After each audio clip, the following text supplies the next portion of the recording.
Hello students, कैसे हैं आप लोग। तो आज का हमारा टॉपिक है इक्विपोटेंशियल सरफेस। ठीक है, तो आपको ये दिनेश की बुक के ऊपर 154 पेज के ऊपर मिल जाएगा और ये क्लास 10+2 का टॉपिक है, चैप्टर नंबर 2।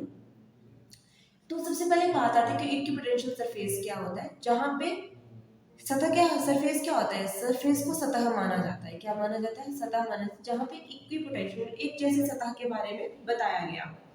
तो अब हम इसकी डेफिनेशन के ऊपर चलेंगे। इसकी डेफिनेशन क्या है? A surface whose every point has the same electric potential। एक ऐसा सरफेस जहां पे एवरी पॉइंट के ऊपर क्या होगी? सेम इलेक्ट्रिक पोटेंशियल होगी, लेकिन ड्यू टू, आगे बोलते हैं ड्यू टू चार्ज कन्फिग्रेशन। तो किसकी वजह से होगी?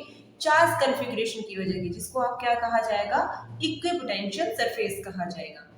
तो अब हम इस चीज को जो कुछ पॉइंट्स की, आपको बुक के ऊपर एक और डेफिनेशन दी गई होगी, लेकिन मुझे जो इजी लगी वो मैं आप लोगों के सामने लेके आई। ठीक है, तो इसमें हमारे पास सबसे पहले पॉइंट में आएगा equipotential surface for a uniform electric field.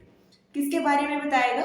Uniform electric field के बारे में बताएगा। तो इसमें मैं आपके पास इसको लिखूंगी नहीं, डायग्राम के थ्रू बताऊंगी और आप अपनी बुक के ऊपर साथ साथ देख सकते हो। ठीक है, तो इसमें सबसे पहले क्या दिया गया है कि आपके पास जो है आपने रिप्रेजेंट करनी है equi distance parallel straight line. मतलब डिस्टेंस क्या होना चाहिए? सेम होनी चाहिए और पैरेलल स्ट्रेट लाइन आपके पास होनी चाहिए। ठीक है, तो आप 2 3 4 कितनी भी पैरेलल स्ट्रेट लाइन जो है इसमें ड्रॉ कर सकते हैं। इस तरीके से देख लेना। आप स्केल लेके भी इस चीज को, लेड पेंसिल का यूज भी कर सकते हो पेपर में।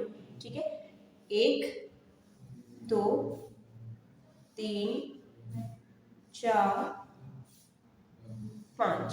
ठीक है, इसमें आप स्केल का यूज भी कर सकते हो। आप यहाँ पे 3 इलेक्ट्रिक फील्ड्स भी दे सकते हो, इसमें कोई प्रॉब्लम नहीं है। ठीक है, तो इसकी आप सबसे पहले जो है डायरेक्शन शो भी कर सकते हो। मैंने 2 की डायरेक्शन शो करी, बाकी की डायरेक्शन में थोड़ी देर के बाद। और डायरेक्शन जो है सेम लेवल पे ही शो करनी पड़ेगी आप लोगों को। इस तरीके से डायरेक्शन जो है वो सेम लेवल पे ही शो करनी पड़ेगी। अब इक्वी डिस्टेंस का क्या मतलब है? एक बराबर डिस्टेंस के बारे में। फिर उसके बाद जो है आपकी बुक में दिया गया होगा कि इसमें जो है आपने प्लेन्स ड्रॉ करने हैं। ठीक है, 3 प्लेन्स ड्रॉ करने हैं और उन 3 प्लेन का जो डिस्टेंस होना चाहिए वो भी क्या होना चाहिए? सेम होना चाहिए। ठीक है, तो इस तरीके से हम जो है इसके ऊपर प्लेन ड्रॉ करेंगे। इस तरीके से, इस तरीके से आप अच्छे से इसको ड्रॉ कर सकते हैं। कोई गड़बड़ी नहीं करेगा। पेपर में भी बहुत अच्छे से जो है, अगर आपको क्वेश्चन आ जाता है तो आप इसको बहुत अच्छे से जो है इसको ड्रॉ करें बिना कोई मिस्टेक किए हुए। ठीक है, इस तरीके से आप इसका ध्यान रखेंगे तो आप इस चीज को जो है ड्रॉ करेंगे। तो ये जो है क्या है, आपके पास प्लेन्स है। ये आपके पास पहला प्लेन है, ये आपके पास दूसरा प्लेन है और ये आपके पास क्या है? तीसरा प्लेन है। ठीक है, तो होता है इलेक्ट्रिक फील्ड। अब हमने क्या करना है, यहाँ पे जो है इसको डॉटेड से इसको क्या करना है? शो करना है। और ये क्या है आपके पास? इलेक्ट्रिक पोटेंशियल को जो है आपने डॉटेड से क्या करना है? आपने शो करना है इस तरीके से।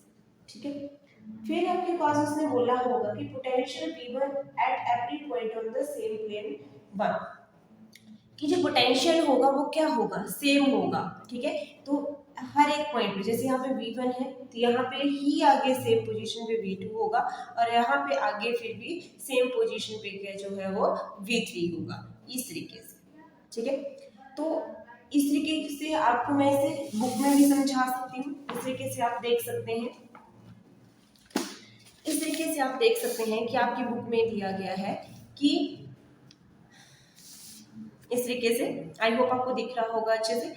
तो इन्होंने बोला था, जिस तरीके से मैं ड्रॉ की, inform electric field is represented by के डिस्टेंस पैरेलल स्ट्रेट लाइन। तो यहाँ पे क्या किया गया है, इन्होंने पैरेलल स्ट्रेट लाइंस को एक डिस्टेंस में क्या किया गया? शो किया गया। And draw plane 1 and 2 and 3 perpendicular to the direction of electric field. ठीक है, तो जो प्लेन 1 होगा, प्लेन 2 होगा, प्लेन 3 होगा, वो परपेंडिकुलर ड्रॉ करना है किसके? इलेक्ट्रिक फील्ड के, जो आपके पास यहाँ पे जो इलेक्ट्रिक फील्ड दी गई है। The potential V1 at every point on the plane 1 is same। ठीक है, तो जो V1 के ऊपर होगा वही V2 के ऊपर, V3 सेम पोजीशन पे आपको इसको लिखना पड़ेगा। So plane 1 is equidistance surface. ठीक है, तो प्लेन 1 के ऊपर क्या है? इक्विडिस्टेंस में एक बराबर यहाँ पे होना चाहिए, और यही चीज जो है बार बार जो है वो रिपीट की जाएगी। तो लास्ट में आप लिखेंगे thus equipotential surface for uniform electric field are planes perpendicular to the electric field lines represent uniform electric field. तो ये सारी चीजें क्या रिप्रेजेंट कर रही है, यूनिफॉर्म इलेक्ट्रिक फील्ड को जो क्या कर रही है वो रिप्रेजेंट कर रही है, मतलब एक जैसे, ठीक है। उसके बाद आपके पास सेकंड पॉइंट दिया जाएगा कि इक्विपोटेंशियल, मतलब equipotential surface for an isolated point charge के बारे में बताया जाएगा। तो potential due to an isolated positive charge कितना दिया गया है, यहाँ पे आप डायग्राम में देख सकते हो कि आपके पास जो है ये पॉजिटिव क्यू दिया गया है, ठीक है। तो बोलता है कि यहाँ पे जो वोल्ट है, मतलब जो आप वोल्टिंग सॉरी आप इसको पोटेंशियल मान सकते, पोटेंशियल को V से डिनोट किया, तो उसकी वैल्यू यहाँ पे आपके पास इन्होंने चार्ज अपॉन में 4 पाई एप्सिलॉन नॉट r के बराबर दी, ठीक है।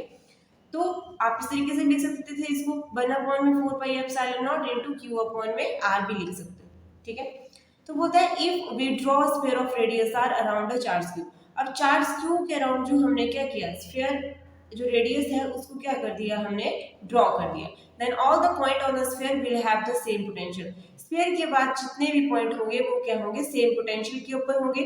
thus equipotensial surface for an isolated point charge and concentrated spherical sphere।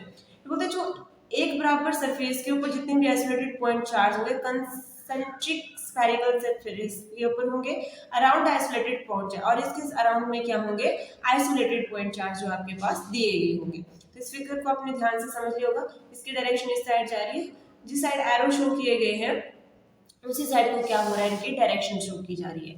तो लास्ट में बोला है the potential on spherical surface goes on decreasing. तो क्या होता है, मतलब जो पोटेंशियल है, मतलब जो हमारे पास V है, यहाँ पे रिकमेंडेड करिए जो हमारे पास V है किसके ऊपर, स्फेरिकल सरफेस के ऊपर, सतह के ऊपर, वो कहाँ जा रहा है, डिक्रीजिंग में जा रहा है, ठीक है, वो घटते क्रम में जा रहा है as the radius of spherical surface क्या हो रही है, और जब रेडियस की बात आ रही है तो वो क्या हो रही है, इंक्रीज हो रही है। तो spherical surface of potential decrease हो रहा है और रेडियस ऑफ स्फेरिकल सरफेस क्या हो रहा है, इंक्रीज हो रहा है, ठीक है।